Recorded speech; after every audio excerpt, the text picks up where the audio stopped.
And now to introduce our speaker, a longtime Distinctive Voices subscriber and supporter, and a member of the National Academy of Engineering, Tom Maddock.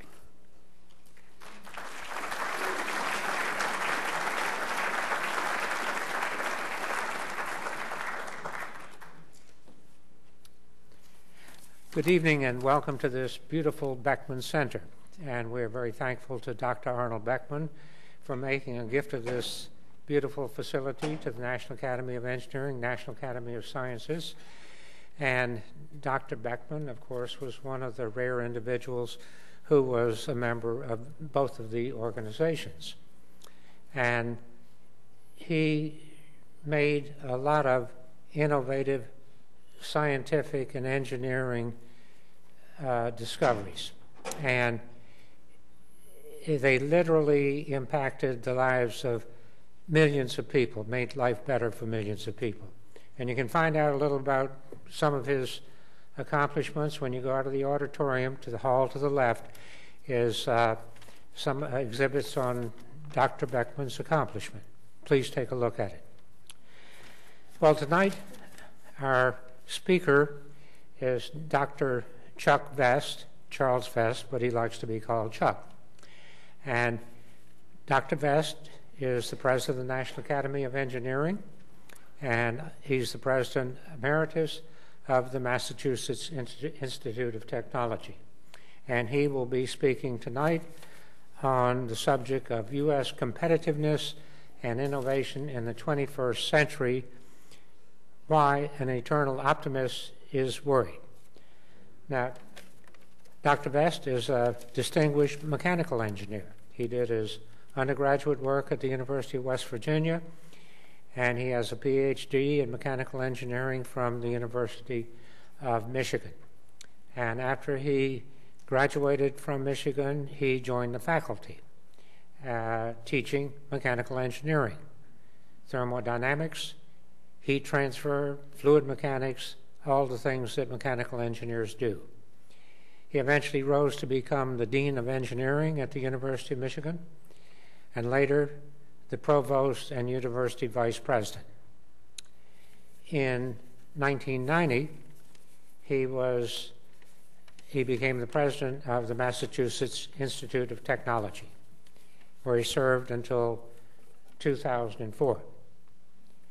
And during his tenure, it is well known that he brought MIT, as we call it, to be the top engineering school, top school in technology in the world.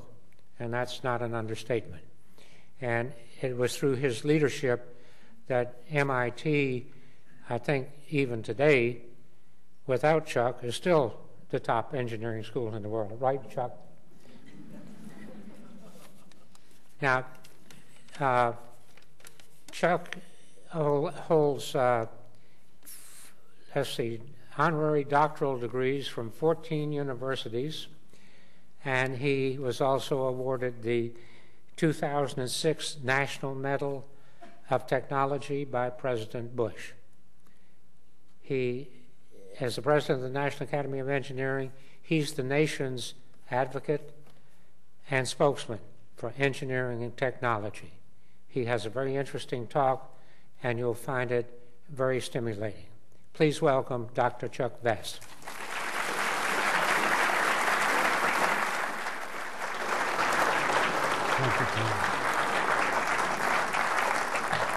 Thank you, Tom, for that very generous introduction. I really don't claim to be responsible for MIT's greatness, but I did in this very hall last year get to introduce Caltech's president, my good friend Jean-Louis Chameau, as the president of the second best Institute of Technology in the United States. It's a real honor to actually be here to take part in this series that I have heard so much about. And I also think it's very good of all of you to take time late in the day to attend this session of the National Academy's Distinctive Voices at the Beckman Center. Now, because the National Academies are dedicated to objective, fact-based analysis I thought I would share some interesting and very current data with you. Back in Washington, my office is in the Keck Center. Many of you know it. It's down near the eastern end of the National Mall toward the Capitol. So each night I drive from one end of Constitution Avenue to the other, passing the White House, the Washington Monument, and the Lincoln Memorial. Then I cross the Roosevelt Bridge into Virginia, turn left, and after a couple hundred more yards, I'm home. This inspiring drive is less than 4 miles. 2 days ago, I flew from Washington to Los Angeles. The scientific question is this: does it take longer for me to drive the distance of 4 miles to my house or to fly across the entire country to LA? Well, last Wednesday afternoon, it actually took me longer to drive home than it did to fly to Los Angeles. I made those 4 miles in just under 5.5 hours. That's what a little ill-timed snow and ice does to your nation's capital. Now, I've disclosed this information, but I will entertain no comments whatsoever from you Southern Californians. In 2005, the National Academies responded to a call from a bipartisan group of senators and representatives to recommend, and I quote, the top 10 actions that federal policymakers could take to enhance the science and technology enterprise so that the United States can successfully compete, prosper, and be secure in the global community of the 21st century. They also asked for a strategy with several concrete steps to implement the recommended actions. Our response was the report, Rising Above the Gathering Storm, Energizing and Employing America for a Brighter Economic Future. A committee of 20 distinguished leaders experienced in industry, academia, philanthropy, and government, chaired with remarkable effectiveness by Norm Augustine, the former CEO of Lockheed Martin, drafted this report. Gathering Storm stimulated a large amount of conversation in Washington and indeed throughout the country. Together with work by the Council on Competitiveness, Gathering Storm led directly to the America Competes Act of 2007. This law authorized implementation of most of our recommendations in the Gathering Storm report. It was passed with a remarkably large bipartisan vote and signed into law by President Bush. Major components of the research budget increases we recommended have indeed been funded during both the Bush administration and the Obama administration. But this funding is metastable at best, having been added once by supplemental appropriation and currently being funded primarily through the FY 2010 stimulus bill. ARPA-E, a venturesome new energy research office recommended by our committee, has indeed been established and is funding a plethora of exciting, high-risk, high-payoff energy R&D in small companies and universities. Unfortunately, our highest priority recommendations, those dealing with K-12 science, technology, engineering, and math, or STEM education, and the preparation of a 21st century teacher corps, has not yet been substantively addressed. So today we face metastable research funding and insufficient action, in our view, in K-12 education. Through Herculean efforts on the part of several senators and representatives of both parties, the Competes Act was reauthorized late last year, late in 2010. But the bipartisanship was far less in the House than it was in 2007, despite the fact that it again passed unanimously in the Senate. Last summer, my colleagues, NAS President Ralph Cicerone, who will be your speaker next week, Institute of Medicine President Harvey Feinberg, and I asked Norm Augustine and the available members of the original committee to saddle up again scan the economic and technology horizons to see how our nation's competitive position has changed in the 5 years since their report was issued. Now, I have to say the available members of the committee, because it turns out that two of the committee members are now cabinet officers in the Bush administration, Secretary Gates of Defense and Secretary Chu of Energy. On September 23rd, we released their unanimously approved report, Rising Above the Gathering Storm, Revisited, Rapidly Approaching Category 5. Now that subtitle, Rapidly Approaching Category 5, says it all. And note that the color of the cover has shifted from an optimistic bright red to a very troubled dark blue. And open the cover of this report and read the epigram. You will see that they understood this kind of a situation even back in the late 19th and early 20th centuries.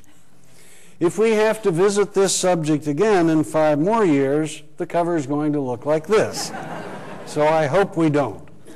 But back to the current report, back to the Category 5 report.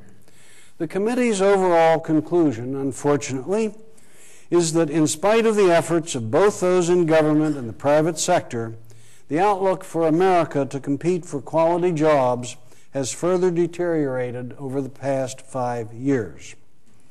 The committee continues to believe that the critical underpinnings of a successful nation in today's global context are encapsulated in their original recommendations.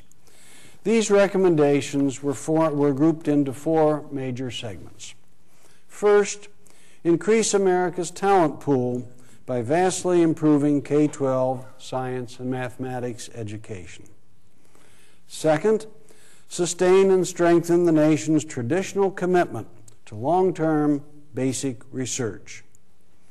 Third, make the United States the most attractive setting in which to study and to perform research so that we can develop, recruit, and retain the best and brightest students, scientists, and engineers from the United States and from throughout the world.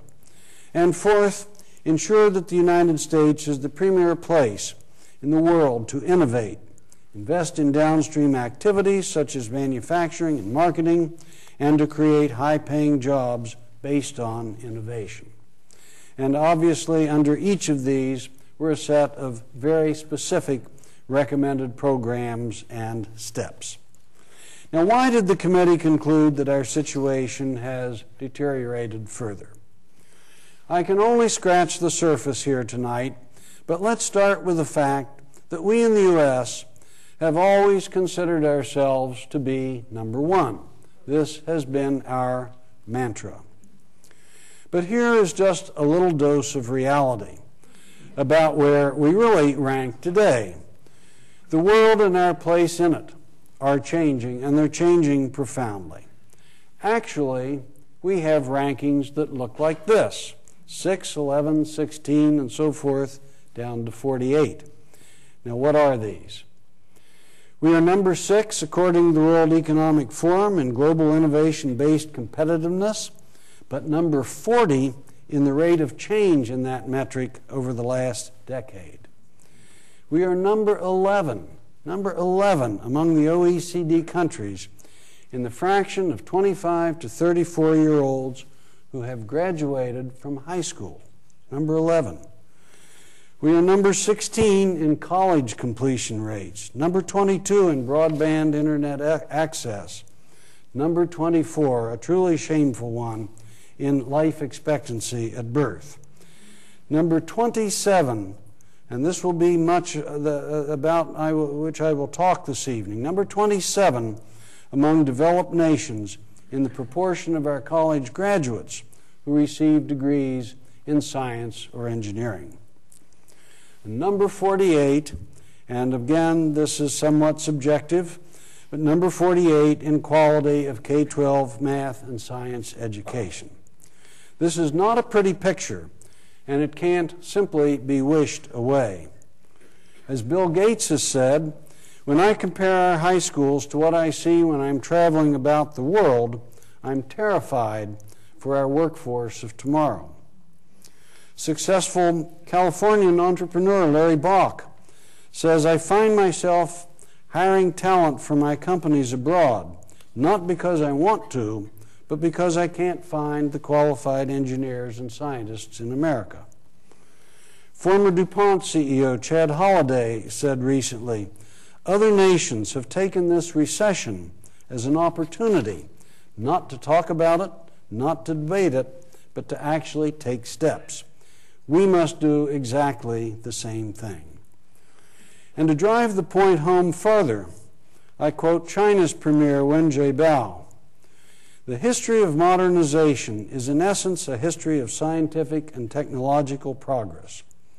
Scientific discovery and technological inventions have brought about new civilizations, modern industries, and the rise and fall of nations. I firmly believe that science is the ultimate revolution.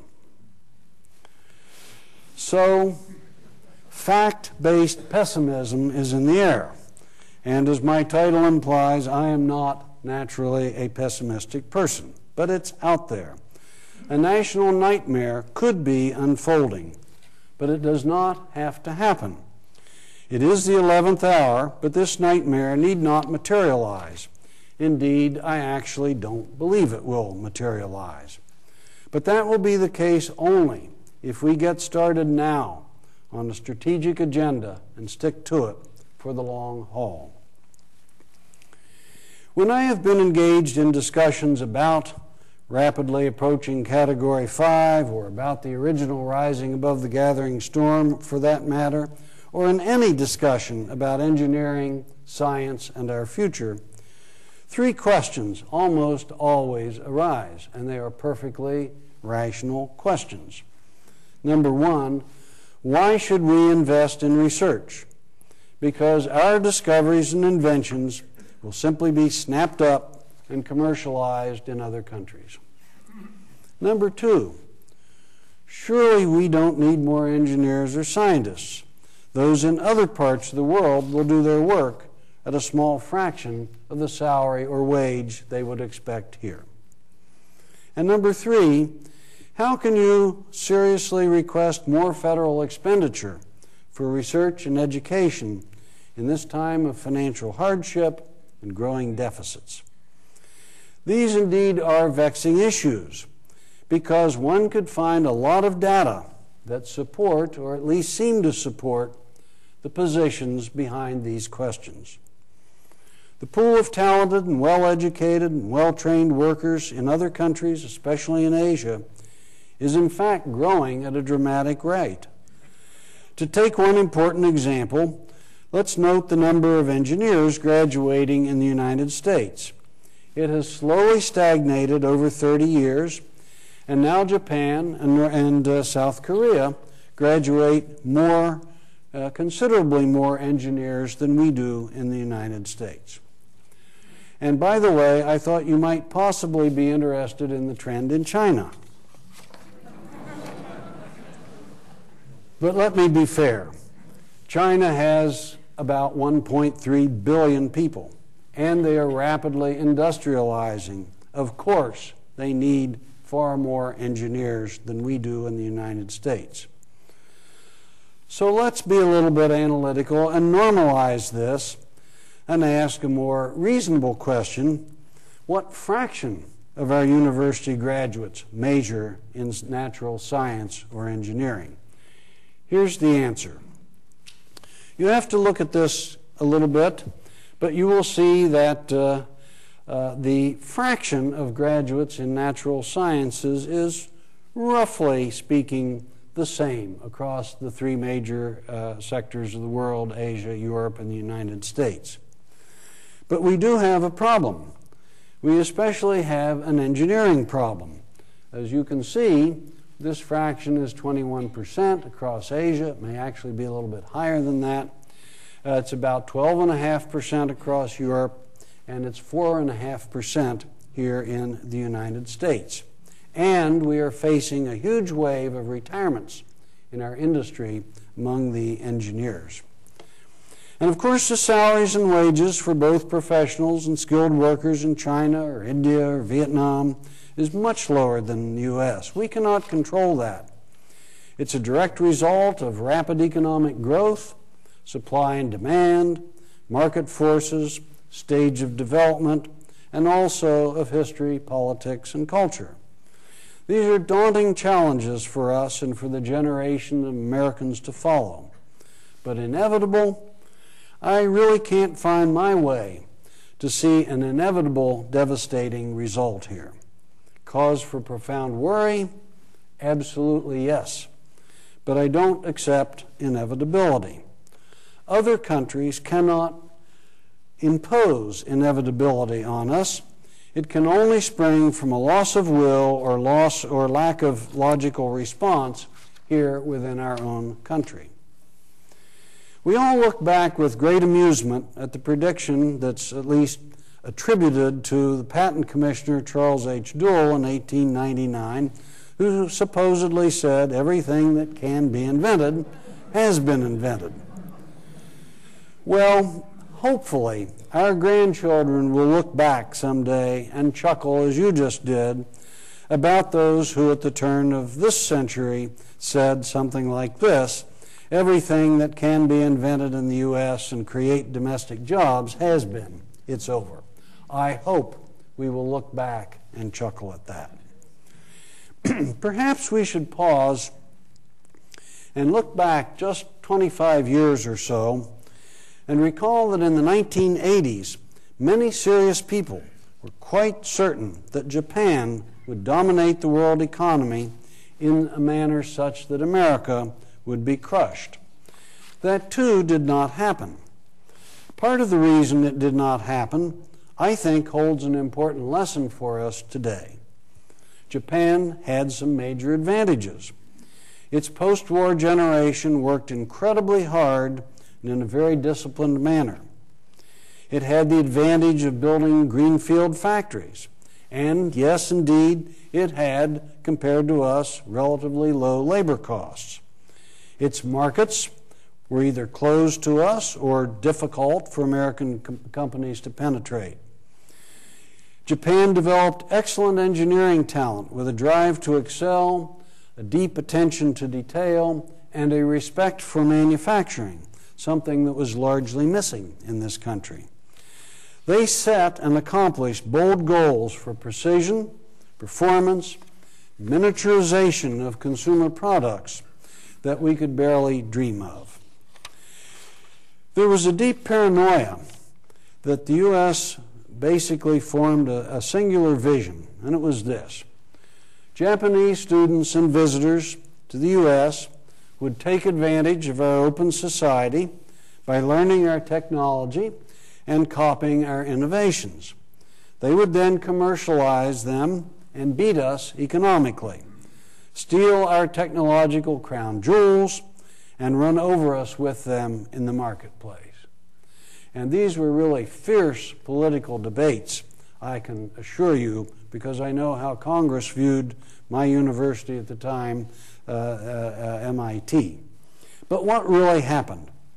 I contend that in the end, the really important transfer of knowledge was not U.S. technology going to Japan. Rather, it was Japanese knowledge of manufacturing processes and quality being transferred to the United States. It was a really painful period, but our consumer manufacturing sector was forced to respond, and it transformed itself. This transformation was hard, and it's still going on today. But in the end, because of our own actions, the apocalypse never came. Japan indeed became a prosperous nation, and the quality of life of its people increased dramatically. Despite its subsequent economic stagnation, today it is still the second or third largest economy in the world. So nothing was inevitable. But U.S. companies had to understand the changing reality and adjust to it by transforming themselves. There was a rebalancing of competition and cooperation between the U.S. and Japan. We competed fiercely, and by accepted standards, the Japanese were not always fair competitors. But there was also an odd sort of cooperation, as we learned from them how to produce high-quality products with specifications, throughputs, and cycle times previously undreamed of. By facing reality and acting, the U.S. was able to persevere, and indeed entered an unprecedented era of economic growth and wealth generation as an entrepreneurial spirit exploded, and our past investments in basic research led to a huge new array of products and services. Among other things, we created the IT industry, and we launched the new biotechnology industry, things that are still with us very much today and presumably will be even more so in the decades ahead. Unfortunately, we lost that edge as we became overzealous about technology-based products that served very little real purpose. Market forces sorted that out, and the tech bubble burst. But we were left with some very important and indeed transformative companies and tools, things like Google perhaps being the prime example. So let me return a little bit to Category 5, this storm that we see now. Because after that period in which we created all of this wealth, and these new technologies and new companies, a very different wave of economic damage hit us. In my opinion, it had two fundamental causes. First, markets were entirely distorted as unfathomable amounts of capital came under the control of people and organizations whose work added little, if any, actual value. We forgot things as basic as that the purpose of houses is to provide shelter and a decent quality of life to families and individuals, and that the purpose of banks is to safeguard people's money and provide loans at reasonable rates to individuals and businesses for legitimate purposes. We also forgot that the very sophisticated computational tools and quantitative models we have produced for complex tasks, such as evaluating financial risk, can only be applied effectively by people who have an understanding of how they actually work and of the assumptions on which they are based. And on top of all of this, in my view, has been a devastating indifference toward the miserably inadequate way in which a very large fraction of our children are educated. Blindness toward how dramatically the world as a whole and our place in it is changing, and refusal to face up to the results of our own addiction to fossil fuels. Now, this is a very bleak analysis, but I believe that we do need to be deeply worried. But my point in sharing my observations about the near-death experience of our manufacturing sector 25 years ago, when Japan grew large on the world economic stage, is that once the truth sank in, we took the painful steps that were required to get back in the game. We faced reality and we acted. We analyzed, repositioned, persevered, and emerged stronger. We did it. In this case, the we who achieved this was U.S. industry. But this time around, more is required than just change within companies. This time around, it requires a public awakening, an establishment of political will, resetting of priorities, sacrifice for the future, and an alliance of governments, businesses, and citizens. This time around, it requires truth-telling, sensible investment, a rebirth of civility, and a cessation by both political and corporate leaders of pandering to our baser instincts. Engineering, education, science, and technology are clearly within the core of what needs to be done. After all, this is the knowledge age. The U.S. cannot prosper based on low wages, geographic isolation, or military might. We can only prosper based on brain power, properly prepared and properly applied brain power. So this brings me back to these three tough questions, asked frequently in response to our Gathering Storm and Category 5 reports. First, why should we invest in research? Because our discoveries and inventions will simply be snapped up and commercialized in other countries. My answer to this is neither new nor original, but I think it's correct. Bob Solow's well-known Nobel Prize-earning research taught us that the most important driver of productivity is technical progress. Driven by what? By investment in research and new knowledge. Taking a really long view, Paul Romer's analysis of economic growth of the UK and the US over 2 centuries shows that its growth was enormous growth rates were possible only because of the continual development and advancement of technology. Where do new technology, new knowledge come from? They come from research. Where do the really transformative innovations come from? They come from long time horizon research, fundamental research, and so-called use-inspired basic research. In the 20th century, the last century, federal investment in U.S. university-based research brought us the computer, the laser, the enabling technologies of the GPS system, numerically controlled machinery for manufacturing, the internet, the deployment of the World Wide Web, the genetic revolution, and most of modern medicine. There are virtually no jobs in the U.S. today that are not directly enabled by one or more of these research-based innovations. So I think precedent tells us that if we do not invest vigorously in basic research, an economic downslide is assured. If we do not invest vigorously in basic research, if we do invest in basic research, we have a chance. By being first out of the box and increasing the probability of transformational breakthroughs, we can be the first to produce and the first to market. If we look clearly and holistically at our innovation system, we should be able to carve out some job-producing space, especially at the high end. I will be the first to admit that there are no guarantees, and that, of course, issues of tax policy, health care, patent protection, and many other major factors must also be addressed. But no research, no chance.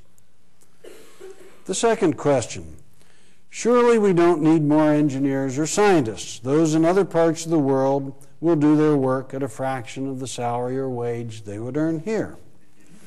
Well, I, for one, am not ready to fold up the tent and leave the field of competition. And dare I point out, by the way, we always talk about this in the context of engineers, but you know the salary and wage rates in every other category of employment are also lower outside than in the U.S. So at heart, no matter how well informed or intentioned, this perspective reflects a can't-do mentality.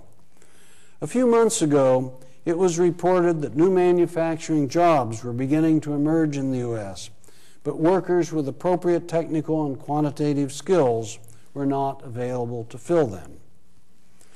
A basic finding of the study of economic development is that the larger the number of technologically trained and creative people who come into contact with each other, the higher the probability of innovation.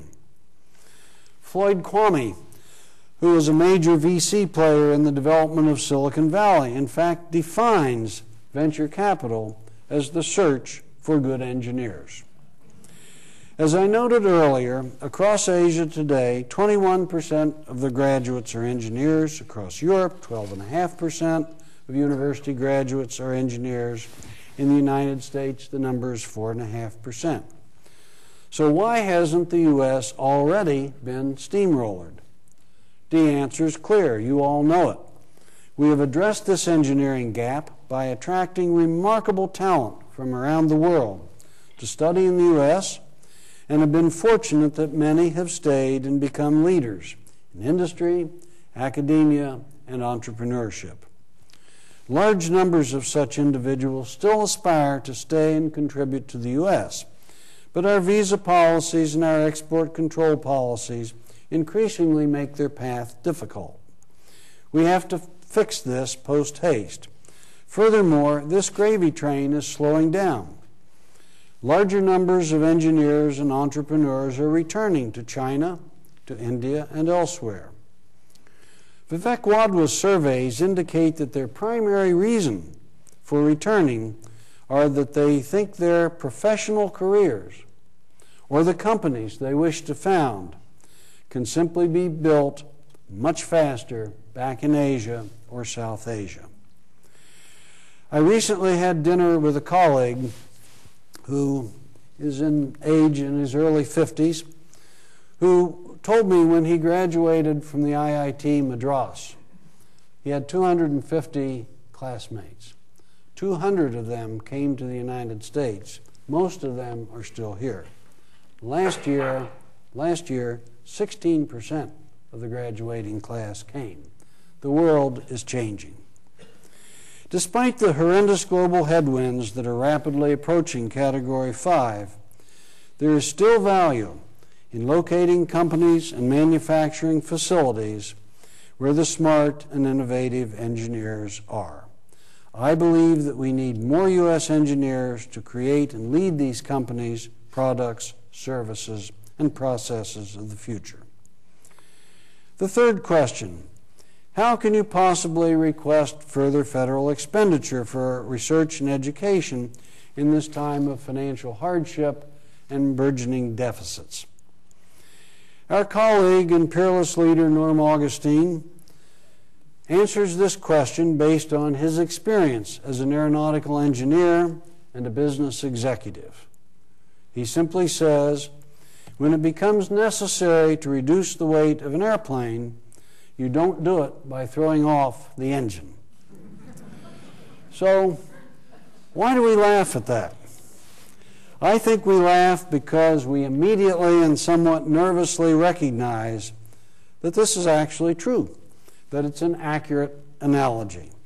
It's not flippant. It makes a valid and essential point. So it's time to regain our optimism. It's time to regain our can-do spirit in order to remain a great nation and to meet the challenges of our times. The way to accomplish this is to reconnect what we do with what we dream. We need a country with more people dreaming about what's possible, where young people, and indeed all people, are inspired to imagine a better world and help make it a reality. That was the traditional American way, but it seems that we now are wandering around somewhat aimlessly. What happened to the charge-ahead spirit that led to the success of our Moonshot Challenge? Today, we carry around in our pocket far more computing power than was on the entire Apollo spacecraft. But we are at a loss, but we have a lot less public passion about turning dreams into reality through science and engineering.